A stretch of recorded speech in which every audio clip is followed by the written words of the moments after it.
Hello?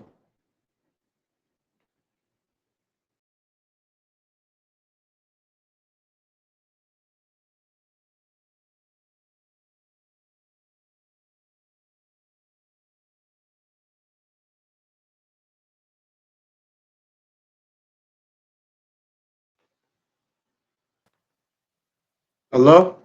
Yeah, sorry about that, man. Hey man, no, all good, man. No, I was saying that, I think like I said, one of the biggest things that I saw was that difference in the ability to get access to resources here in America versus overseas. And even though Canada, is so close to America, it's just the culture in America that has those 24-hour fitnesses and those LA fitnesses and pickup USAs and all those Absolutely, yeah. YMCA, Boys and Girls Club, you name it. And these we get much more opportunity. So we need to do a better job with that opportunity because other countries have caught up with us. And Canada is one of those places we talked about Shea Gilgeous-Alexander, Hmm. being an MVP candidate, and Hmm. Jamal Murray, winning the championship. So Absolutely, yeah, yeah. yeah. Let's talk to me once. So I think one of the things that a lot of the viewers don't know about is the Canadian University college basketball system. Mm. I was speaking to one of your guys, Miles Seward, Hmm. and he had played up at McMaster's Yes. in Canada. So I wanted to kind of learn more myself and the viewers and listeners learn more about how that Canadian college basketball system works. Oh man, I could say that any player can play at this level towards it because it's a systematic system where there's Yeah. the ball moves. Yeah, you're gonna get a little bit of pick and roll action, but there's not a lot of guys that are confident to make the extra pass or the extra shot, right? Mm, It's more of trying to be, um, especially a perfect example in the college level. College level, they're not preparing them to the university level, as I'm saying, to the university where university coach can say, okay, this kid can play this role. Can he shoot the ball at 42% from the 3 point line, mhm. right? But in the university and college in Canada, kids and athletes now are not shooting at that percentage. So it's hard Okay. to recruit. It's hard to see who's efficient. It's hard to know who's actually working hard, right? There are certain Yeah. teams on this level can win back to back. Okay. But I think that this level needs um, high professional coaches that can benefit the players to get better and Yeah. to give them a leniency to see what they can do on the floor, Yeah. right? Yeah. Yeah. Where you play in D1 or D2, in D1, it's all about movement. You either attack or you get to the spot to shoot the ball, or you Yeah. hit it to the big and you hit the down screen if they flash to the ball, right? Okay. Yeah. So there's none of that towards this game. It's more certain teams will do pick and roll isolation. I would say University of Ottawa. I think they have a good style of basketball where the coach Jimmy um, pushes through that system. He plays that professional system where the defense has to ice or Yeah. um, or the offense has to play off a pick and roll to make a slip or read off the switch. So there's different schools will do that, but it's not competitive enough because there's not enough knowledge to the game. There's certain coaches will do it, but a lot of players won't buy in because the certain style of their game does not relate. That makes sense, right? And that's So that's so yeah. so let me ask you this. So what do you feel like is missing in terms of the development piece in Canada where they struggle to run, I would say, modernized level offenses. Yeah. I would definitely say we would have to have more player coaches involved in their system that is willing to give them the knowledge for them to grow from this to grow and get better. Right? There's not enough me in the world to teach everybody. So there has to be another coach like you or another coach like somebody else or another coach like Mud Mm. to really um, give them that strength to get better. Yeah, yeah, Right. yeah. And we do lack in that subject, but I know it's getting better. Okay. If the head coaches buy into what we need to have a strong league. So players like guys in the States can come in and get scholarships, right? And know Mm. that they can get a full after the full 4 years, 5 years, you're automatically can get signed to an agency Yeah. towards Okay. your stats, right? So it should translate into that subject. But because a lot of players come out of school or graduate from here, they end up either waiting for a pro job. Like I talked to you about it as well, about how Mm. many resumes we have to go through, see if they Yeah. qualify. If the other Right. agent's not qualifying, what are we supposed to do? We can't do much until that tape or resume improves. Right.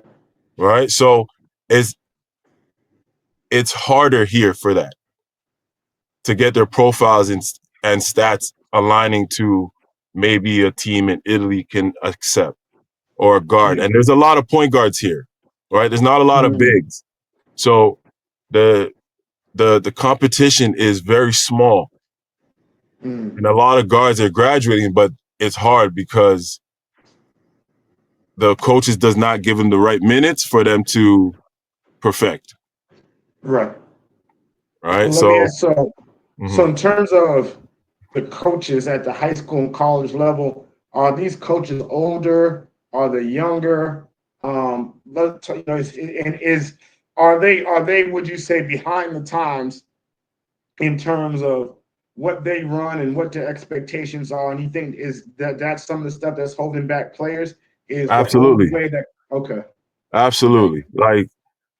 Like I said, if I was coaching at a university here, I'll be that player's coach. If you were coaching here, you would be that player coach to let them know what they need to know for the next level, right? okay, Prepping them to the professional level, yeah, right? So it's really tough, but I've been trying to help a lot.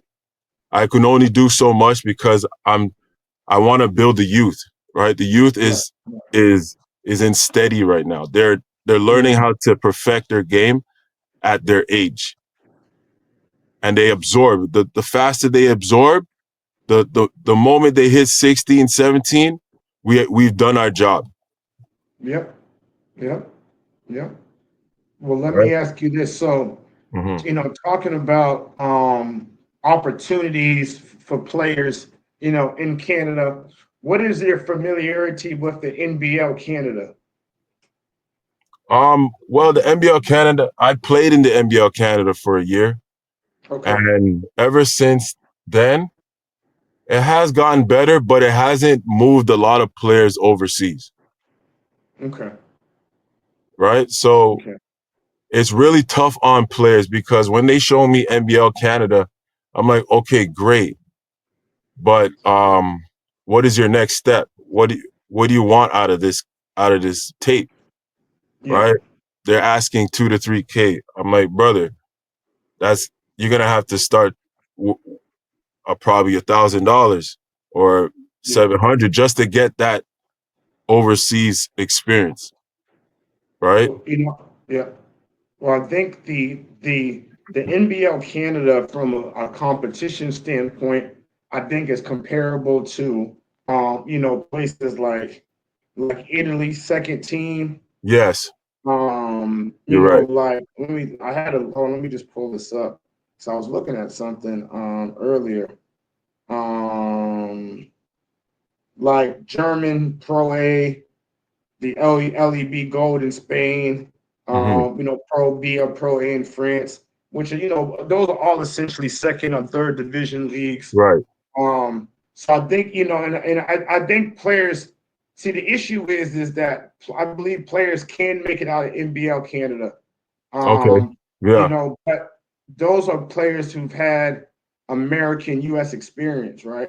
So, Right. if a Canadian player, they have to get out of Canada and essentially go play college basketball in the United States Right. to really have any real chance to kind of make it. Right. I know we talked about, let me ask you this, schools like Mixed Masters, those colleges in Canada, Hmm. what would you rank them compared to United States NCAA 1, 2, or 3? D3. D3. Okay. Yeah.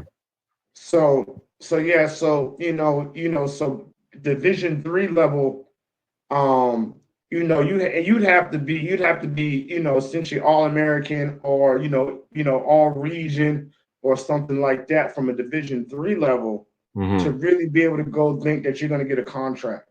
Right. You may be able to get, like you say, an entry level job, around, a couple of hundred to $1,000 an hour. I mean, $1,000 per month.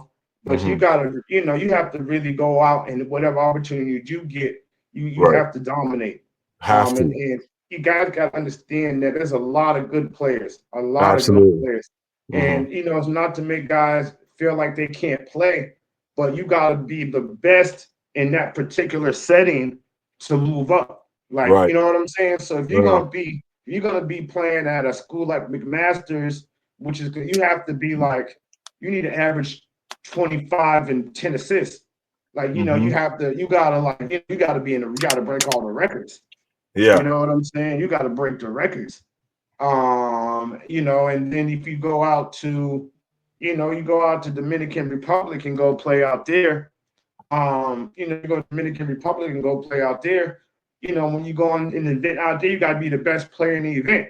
Yeah. Out Exactly. You of got to be top two, top three. Yeah, man, Yep. and guys get frustrated because they go out there and they'll be like, man, I did well.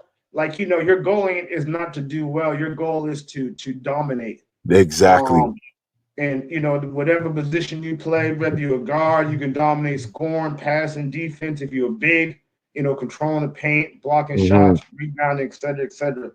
Hmm. Um, and that's the thing, and that's the difference. I think the Canadians, Canada has a lot of great talent. I Yes. think the ones that were able to excel were the ones that was able to get out of the Canadian system, Yes. go Yes. on to go somewhere else, and then kind of take it from there. Um, Absolutely. what do you think? What do you think can be done, or what have you done and seen in the past in terms of helping guys get to like prep schools in America? Oh man, I started these kids from young and connecting around the country in the United States and just building relationships to seeing what fits for the players, right? Ability.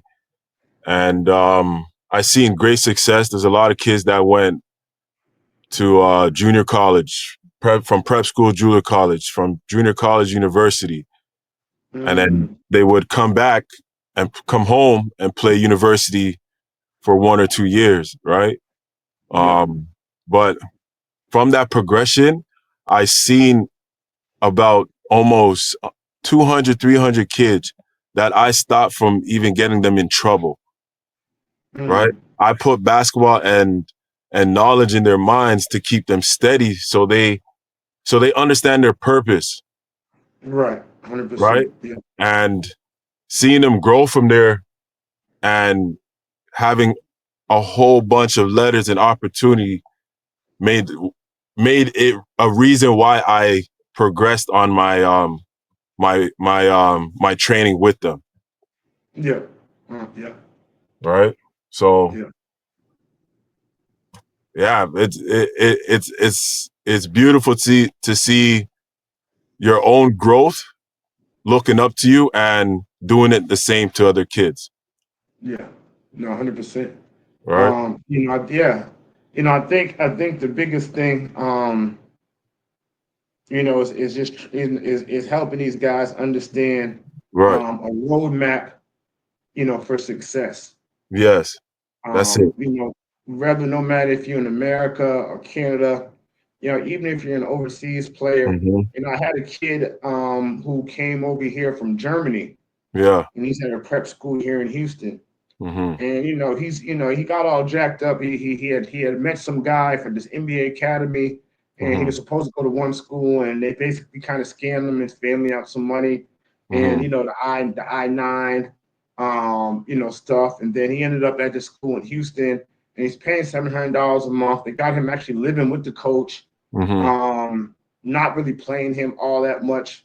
And the kids and they got him on the not even on the they have him on the regional team, not the national team, the regional team, Right. which is more like a high school varsity team. Varsity team. Yeah. And not even a good, not even and they wouldn't even be the top varsity team in Houston. Wow. So I try to explain to a kid, it's like a kid like that, um, he may have had a better chance trying to work up his way through the German system Yes. and trying to be a pro in Germany, Yes. or to have an established pro system than trying to because he's not. I mean, if you're a Division 1 level player, yeah, you come from Germany, but Hmm. he's a Division 3 Right. level player. So to come to all the way to America just to go play prep school and end up, essentially a Division 3 program, Right. or maybe any. I mean, maybe he could go NAIA, maybe Division 2 or 1. I mean, if you went One. Division 1, I coached Mid one. Yeah. NAIA, he wouldn't play. I think he may or may not be on the roster. He may be on a B team or something like that. Hmm. But the greater point is that he could have stayed in Germany and maybe had worked his way up, third, maybe second division, there. So Hmm. everyone got to come up with a roadmap and a game plan that works for them. But they Hmm. need people that have some experience in the game to do that. And it seems like in Canada, there's not a lot of that. In the United States, there's a lot of people that think they know something, but a lot of times the roadmap they send you on leads you Absolutely. nowhere. Yeah. Definitely, man. Um, so so yeah, man, I think It I parents think and go ahead. yeah. No, I think you're right, and I think there's so much that we're seeing now from back then. And the game has changed, Yeah, right? And rules change, right? If you have a child that is a European child, you're gonna send your child back to the States, or you're gonna keep him in the system where he can become a pro. I'm right. making that right decision of keeping him as a pro because then he just continues to deliver and Yeah, he's focused. He's not worrying about no other friends because if he comes home, where is he gonna do? right. Yeah, Right? no, 100%. 100%. I think that Canada has Mm-hmm. probably they adopted the more American development system, and they Mm-hmm. probably be better suited with more European system where Canada treats its own pro league. Yes. I think the NBL Canada is good, but I don't know if it's really established itself where they have teams within Canada that have a pipeline Right. through the. See, I think that would be the best thing, man. If you could get with a team like a Windsor Express on one of those teams that's out there, right? Mm-hmm. And you say, listen, let's connect the colleges through the grassroots, and you go, just like they do in Europe, you'd go like 12U, 14U, 16U, Mm-hmm. like 18U, then you would have your university level, and then you Hmm. would have your pro level. Right. You see what I'm saying? And really, you could almost, to be honest, you could almost integrate the college system and make it like into a 19U or Hmm. a 20U. Integrate the college Interesting. system in that, and then just have them go straight from that into that pro teams pro system. So each Yeah. team in Interesting. Canada, each Yeah. team in NBL Canada will be connected with a particular area or location, Hmm. and all the development from 12U would go through that team. Yeah. That makes sense. Yeah. I that that that sounds like a good idea because then everything connects towards it. The Man, kids can. what you should this is what you should do, man. Because I Mm, just came up with an idea. What you yeah. should do is being in Canada, write this down, and then we we need to further have a conversation on this, and maybe Hmm. you can start some conversations with some of those because so I used to work with a gentleman named Ian McCarthy, Okay. and he was the founder. Ian, yes, for Saint John Millwrights. Yep, yeah, they used to be the Manchester, New Hampshire Mill Rats. I used to play Right. for him years ago. Okay. Wow. And I don't know, Small world. do you know a gentleman by the name of David Cooper? Cooper. Yeah. So that's one of my old teammates. Yeah. Okay.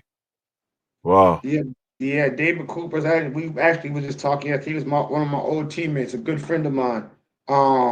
So I think that we have enough um connections Hmm. that if you can kind of start some conversations and kind of bring me in. I'm sure I'm even have to fly out there, and I'm gonna Yeah. talk to and me and Dave Cooper been talking a lot Hmm. too. Yeah. He's Um, here now. Yeah. He lives out here now. if yeah, see if we can try to set something up where we develop that pipeline European model. Yeah. I think he'll be he was, the thing is, he was saying something about that when he was trying to get head coach. Okay, yeah, yeah. Yeah, he was telling me about. I was like, "Yo, Jerome, just wait a little bit. Once I get head coach, we're gonna do something towards in Toronto." And I said, "Okay, I'll wait on it." But that's a smart idea, and Ian is a good friend too. Like he's a good person. We can get him involved in it as well. Mm-hmm. That'll make that'll make everything a little bit better. Sit around, get a Yeah, little. I'm making a note right now. Yeah, that's definitely actually a good plan. Hmm.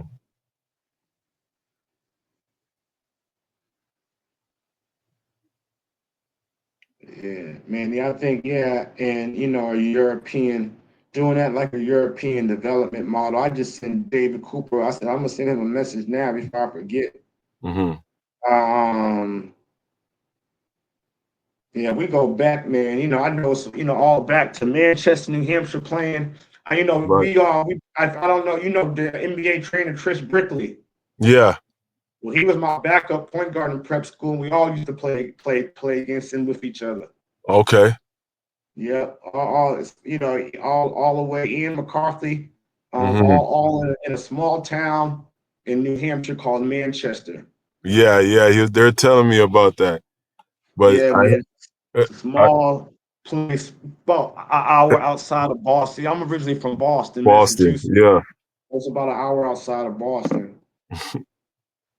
So it's a small world. So yeah, I mean, yeah, I think if we can, see if we can spearhead that'd be a great thing, man. Because like I said, you guys got the talent. It's just a matter of looking for opportunities for everyone to be able to maximize that Yes. talent. Organize it. Yeah. When we organize it a little bit better, then the whole pipeline goes the same direction. That's it, man. But that's Hmm. awesome, man. I love to have these discussions. It's Yeah, about being man. impactful in the game globally. And that's why, I'm blessed to be able to have people on my podcast. Hmm. You're now probably the fourth or fifth international guest on the podcast. I We've had two appreciate it, guys. man.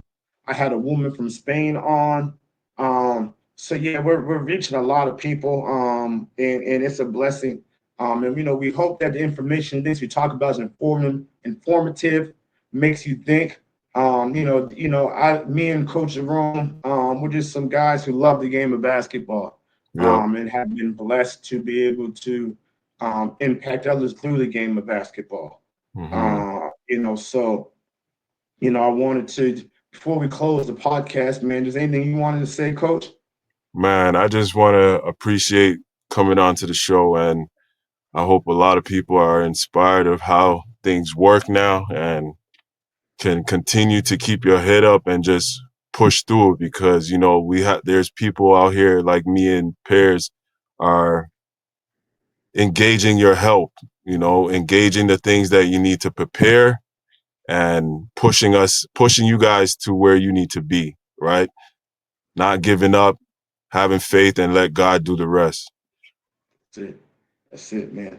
And anyone who's watched my podcast know that it's a God thing. It's a God mission. Hmm. It's a kingdom mission. Where we're able to impact lives through the game of basketball.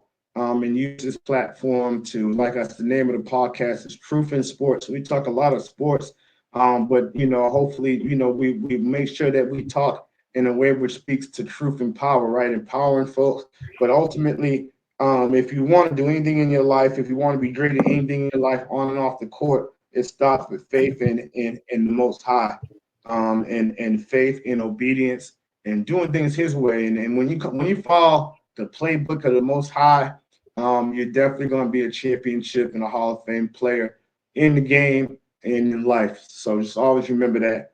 Coach Jerome, I thank you for your time. Thank you for jumping No on. We're problem, going man. to I appreciate it. we're going to continue to build and grow the game around the globe. Thank you for everyone for tuning in today. Hope you enjoyed this podcast. Big love to y'all. Y'all stay blessed. And until we see you again, peace out. Love, love, love.